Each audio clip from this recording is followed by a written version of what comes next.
Ok, el tema de hoy es subrutinas. ¿Qué entendemos para empezar por una subrutina? A ver, ¿alguien que quiera comentar? Programa dentro de otro programa. Es un programa dentro de otro programa.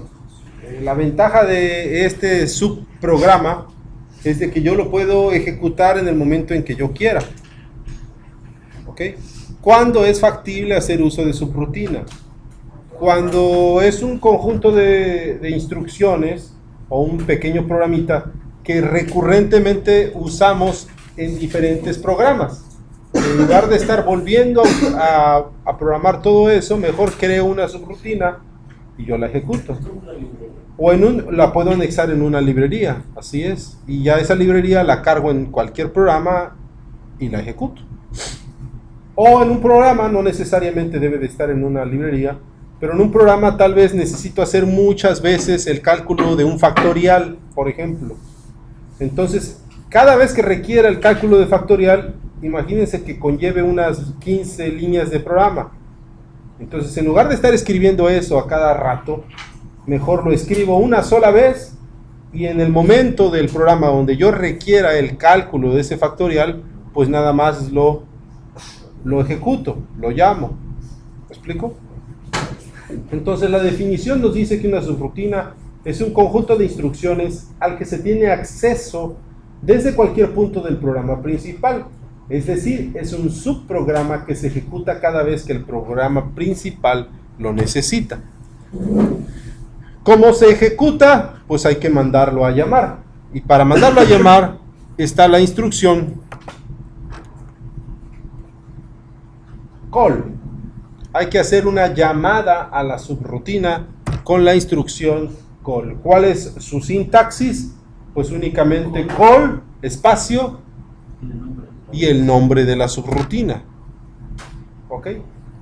El nombre de la subrutina, la etiqueta que corresponda a ella. Y bueno, llamo a la subrutina, esta subrutina la busca, el programa va a buscar dónde está esa subrutina, la ejecuta. Imagínense que yo estoy haciendo un programa y estoy en la línea 20. Y ahí en la línea 20 de la memoria de programa ejecuto o llamo a la subrutina. Pero la subrutina está almacenada hasta la dirección 200. Va a la dirección 200, ejecuta cada una de las instrucciones que corresponden a esa subrutina. Y cuando termine, ¿qué debe hacer? Regresa a la 21, porque era la que seguía después de la 20, antes de que llamáramos a la subrutina. ¿Me explico? Y regresa a la 21, es decir, debe de dejar una pista de a dónde debe regresar. Así como el cuento de Hansel y Gretel, que se internaron en el bosque, iban dejando su camino de pan, con la idea de dejar un rastro de a dónde regresar. Nada más que en el cuento, pues ese rastro se perdió. Aquí eso no sucede. Ese rastro, esa huella se queda guardada. ¿Quién se encarga de hacernos regresar de esa subrutina? Cuando nosotros terminemos la subrutina con la instrucción return. Entonces, toda subrutina yo la llamo en el programa con un call. ¿Cómo inicia la subrutina? Con su etiqueta.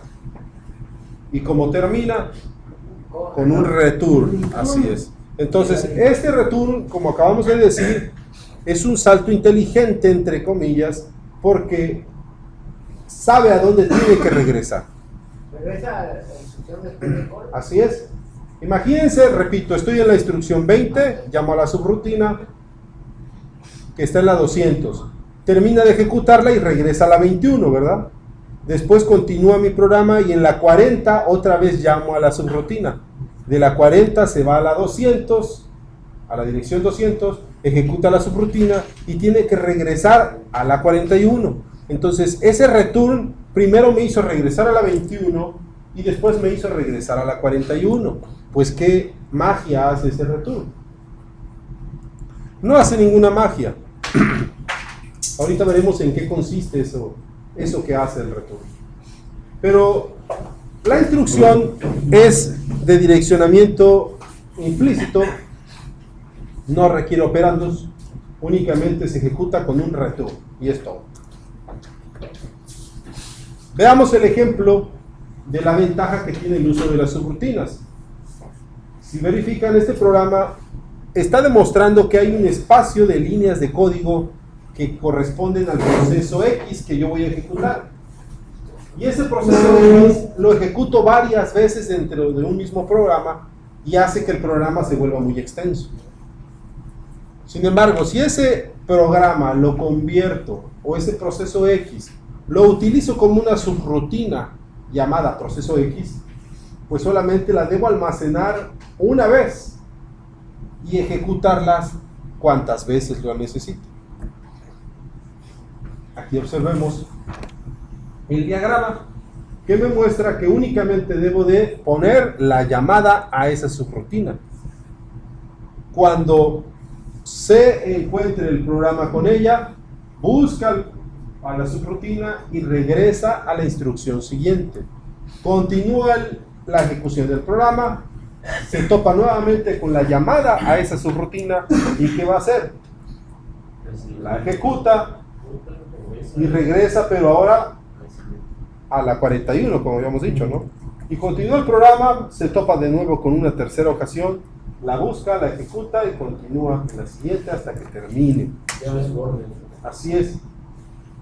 Entonces observen que el call no tiene gracia, el call siempre lo manda a la misma dirección, pero el return tiene la capacidad de poderme regresar a la siguiente instrucción que seguía antes de ejecutar el call. ¿Ok?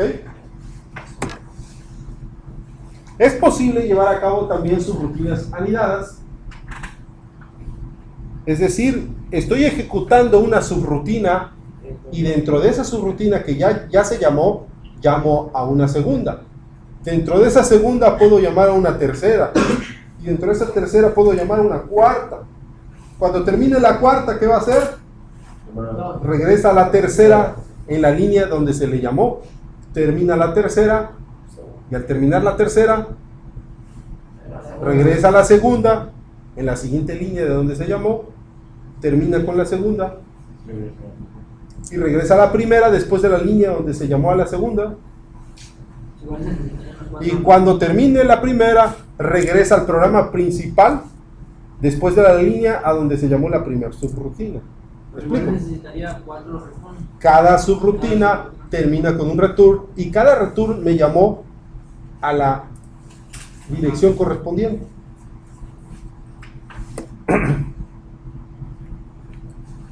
¿Cómo es que hace esto? Creo que no lo puse. Las subrutinas anidadas tienen un límite. ¿Cuántas yo puedo utilizar? ¿Cuántas puedo anidar? Todo depende de la supuesta magia que tiene el return. En realidad, ¿qué hace el call para empezar? Les dije que debía dejar un rastro. ¿En qué consiste ese rastro? En la dirección donde está almacenado.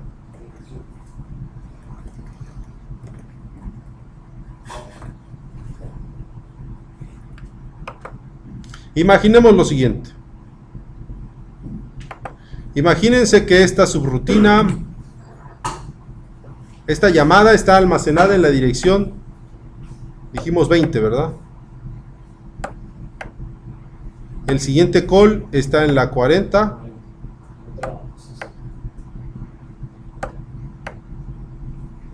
Y el otro en el 60. Y que la subrutina en realidad está almacenada en la dirección 200. ¿Ok? Bueno, pues resulta que el call lo que hace es algo muy sencillo. Díganme, el call está en la dirección 20. Cuando se está ejecutando el call, ¿qué dirección creen que tiene el contador de programa? 21. Porque en teoría sería la siguiente instrucción que continúa. Pues el call lo que hace es copiar la dirección que tiene el PCL, es decir, el rastro, y lo almacena en una memoria alterna. que se conoce como pila. La pila es de tipo FIFO. Es una memoria de tipo FIFO, es decir, first input, first output. Es decir, el primero que entre es el primero en salir. Mentira, no es FIFO, es es de tipo LIFO. LIFO es last input, first output. El primero, el último en entrar va a ser el primero en salir. En este caso, ¿qué hace mi call? Copia el número 21 y lo almacena en la pila. La pila es una memoria cuyo tamaño es capaz de soportar una dirección de memoria. Así es. Y esta tiene de la dirección 00 a la 07. Tiene 7 localidades, perdón, 8 localidades, de la 0 a la 7. Entonces, ¿cuántas direcciones puede almacenar? 8 direcciones. Entonces, imagínense que la 20 la almacena aquí. Pau. Entonces, eso es lo que hizo el call. Copia la dirección del PCL y la almacena en la pila. Y después, ¿qué creen que va a hacer? En el siguiente, eso lo hace en un ciclo máquina. En el segundo ciclo máquina, lo que hace es aplicar un goto. ¿A dónde creen que se va a ir? Goto, proceso X. Y se va a proceso X. Pero ya dejó la huella antes de irse. Entonces, esta instrucción, ¿cuántos ciclos máquina consume? Consume 2. Porque una deja la huella y en la segunda se va. Y una subrutina a otros 2. Una subrutina. Entonces, cuando yo llamo una subrutina, esta ejecuta al iniciarse. ¿Y un anidado dentro de eso? Ahorita vemos esa parte. Entonces,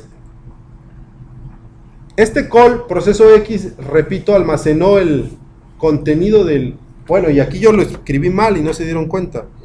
Es 21, así es. Porque almacena lo que tiene el PCL y el PCL ya tiene el 21. ¿Ok? Entonces ya se va para acá, ejecuta todo. ¿Y qué creen que va a hacer el return? ¿Qué hace? Copia lo que tiene la pila y lo guarda ¿en dónde? En el PCL. Entonces automáticamente se dirige a la dirección 21. Ya, eso es toda la inteligencia del return. Ahora, cuando están anidados, ¿qué pasaría? Oiga, voy a hacer una pregunta. Ajá. Se supone que el PCL guarda la dirección siguiente, ¿no? El PCL tiene la dirección siguiente. La siguiente. Tiene. Y si jala el 21, en teoría no debería estar en el 20, en el solo 20. No. No, porque el return va a almacenar en el PCL el 21. Por eso, y si el PCL tiene el 21 y es la dirección siguiente, se debería regresar. Terminando el return, ¿a quién se va a ir? Pues a la 21. Bueno, terminando. Terminando el return, se va a la 21. Porque el return le dijo, oye, mejor vete a la 21, almacenándoselo.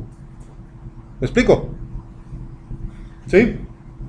Y enseguida pasa a la 22. Enseguida pasa a la 21, ejecuta lo que está en la 21 y después pasará a la 22. No, pero quiero que se va a la 21 y enseguida el PCL se va a la 22. Ah, sí, es el PCL almacena a la 22. Ok, entonces observen qué pasa si se hacen anidadas. Si antes de aplicar este return, se llama a otro proceso.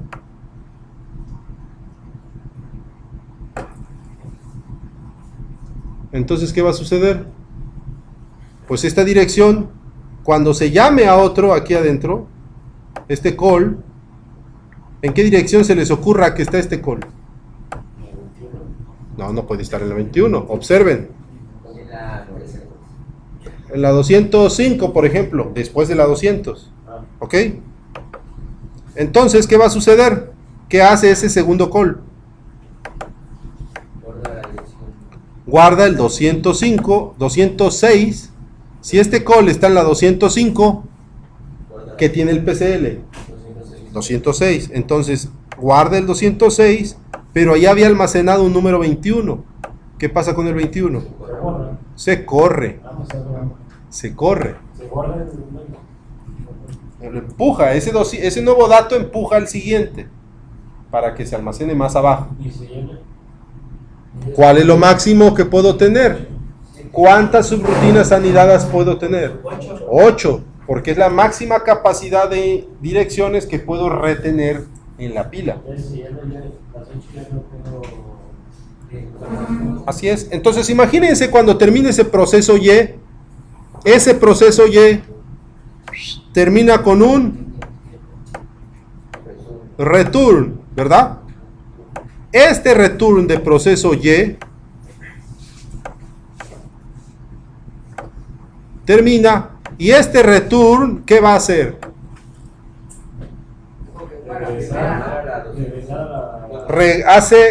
Copia la 206 y regresa aquí, ¿cierto? Termina este proceso X y este return, ¿qué va a hacer? Hace que regrese a la 21, es decir, aquí. Oye, en caso de que... ¿Cierto? ¿Sí, sí quedó claro? Ellos cuando hay dos... Cuando están anidados. Cuando están anidados. Se pone call, los X y después se pone call y después En caso de que se pase de subrutinas, ¿marca error o simplemente no regresa? No va a regresar, va a haber problemas ahí. Entonces nosotros, no va a marcar error. Nosotros nos tenemos que asegurar de no exceder la capacidad de la pila. ¿Ok? Por eso siempre como programadores ustedes deben de saber que el hardware no es infinito. Ustedes siempre deben de saber que hay limitantes y deben conocer el hardware para que en función de eso sepan los límites para programar. ¿Me explico? No nada más es agarrarse a lo loco y no, hay que conocer. Todo este código que hacemos no es... A ver quién le contesta. todo en la memoria. No. En la memoria de programa. En la memoria de programa, en la memoria flash. Esa cuánta capacidad tiene. O sea, Ya habíamos dicho cuántas. Ya eso ya es teoría vista, Velázquez. Se ve que no. Te estás tirando la araña tú solo. es que me confundí ahorita. ¿Cuántas direcciones tiene? ¿Cuántas localidades? 1024 localidades. Cada una de un tamaño de 13 bits. O 14 bits.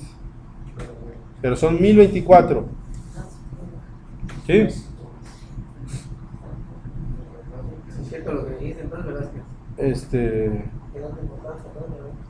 Ok. Ok. ¿Dudas? ¿Más dudas? ¿No?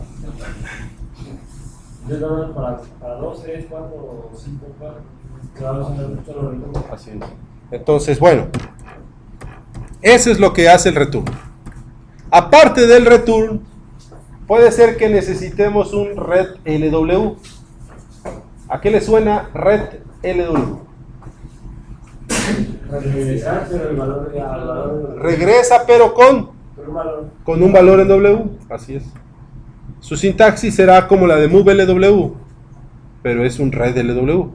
Es decir, es un move LW seguido de un return. Primero carga un dato en W y después regresa. ¿Ok?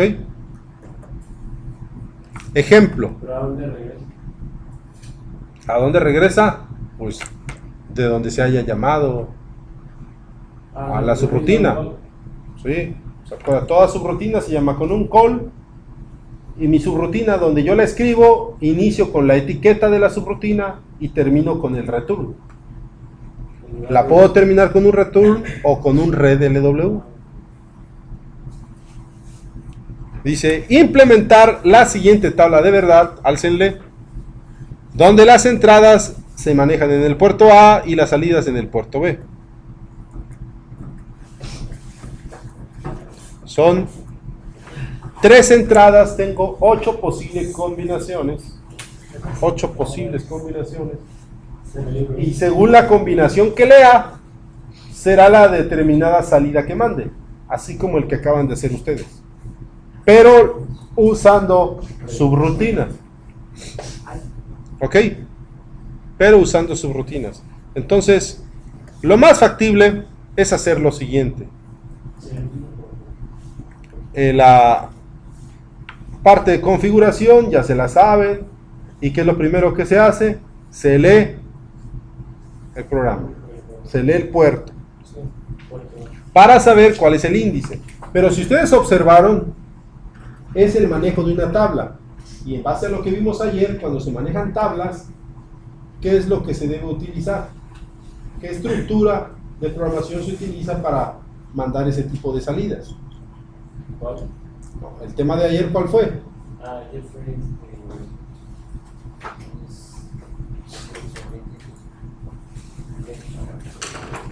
¿Cuál fue el tema de salto indexado? Así es un salto indexado. Entonces, quiere decir que si vamos a trabajar con tablas, es salto indexado. A fuerza. Pero este salto indexado lo vamos a hacer usando subrutinas. ¿Ok? Entonces observen. El filtro, hasta ahí no hay pierde. Y empieza. ¿Qué es lo que hago? Llamo a la subrutina tabla de verdad. Cuando regrese de esa subrutina, se supone que ya trae en W el valor que corresponde para mandarlo a la salida. se le va a sumar a los Entonces, ¿qué hago nada más? ¿A dónde? A puerto B, así es.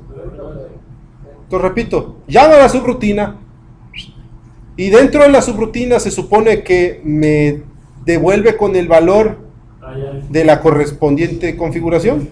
¿Ya? Y lo mando al puerto B. ¿Y qué seguiría aquí? No, ¿cómo en? Go to principal, así es. Y ese es mi programa principal. Está muy simple, ¿no? Ahora, ¿qué tiene la subrutina tabla de verdad? Eso está fuera del programa principal. ¿De acuerdo? Pues después. Se pone después, al final. Es como un goto, pero no Es como un goto, pero nunca vas a acceder a él solo que lo llames con un call. ¿Ok? Entonces, ¿qué debería ser lo primero que tiene la tabla de verdad? Observen. ¿Cuándo se llamó la tabla de verdad? ¿Qué fue lo que hizo? ¿Qué se supone que hace la tabla? Observen el programa. Entrada, ¿no? De un valor. Ya tiene un valor de entrada. ¿En dónde lo tiene? Pero ya no está en puerto A. Ya no nada más está en puerto A. Aparte está en W. ¿Y qué les dije? Es un manejo de tabla. Entonces, ¿qué se debe hacer? Manejo de tablas se controlan con un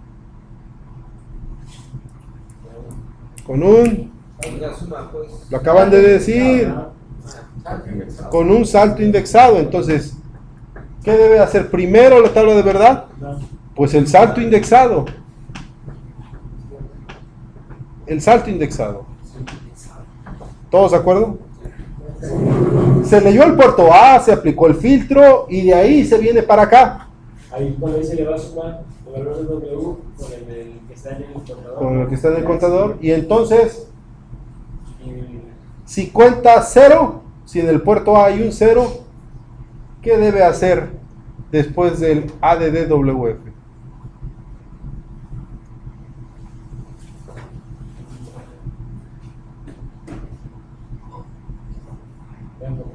Acuérdense, si se le suma un 1, brinca 1. Si se le suma un 2, brinca 2.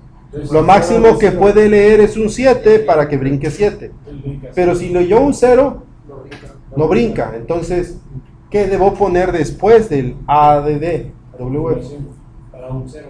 el nombre delegado por La configuración que corresponde para un 0. Pero no pierdan de vista, estoy dentro de tabla de verdad. una subrutina llamada tabla de verdad. Y yo quiero regresar con un valor cargado. Entonces, ¿qué hago ahí? Un red LW.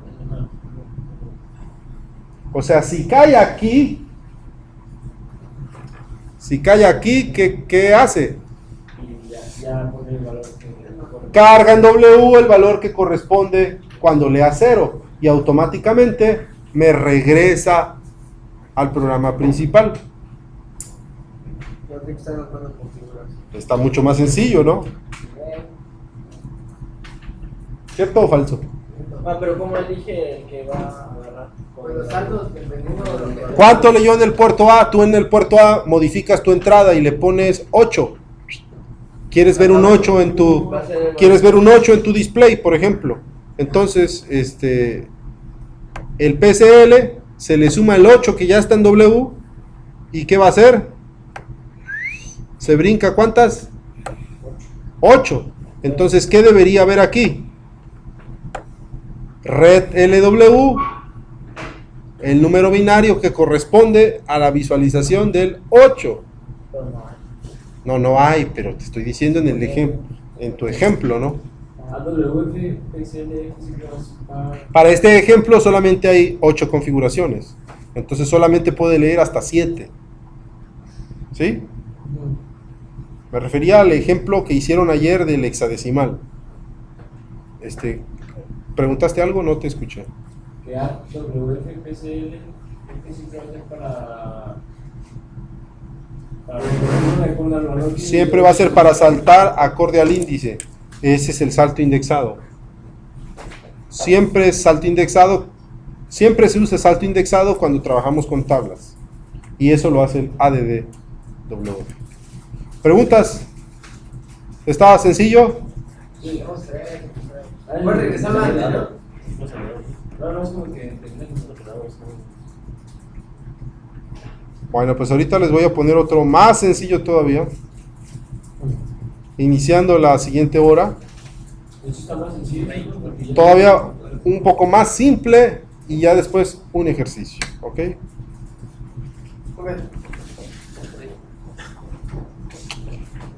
¿Dudas? Bueno, dijo que estaba la página donde dice qué banderas se juegan. ¿Cómo? ¿Por qué página está la tabla donde dice qué banderas se juegan? Las flags. Página de las primeras.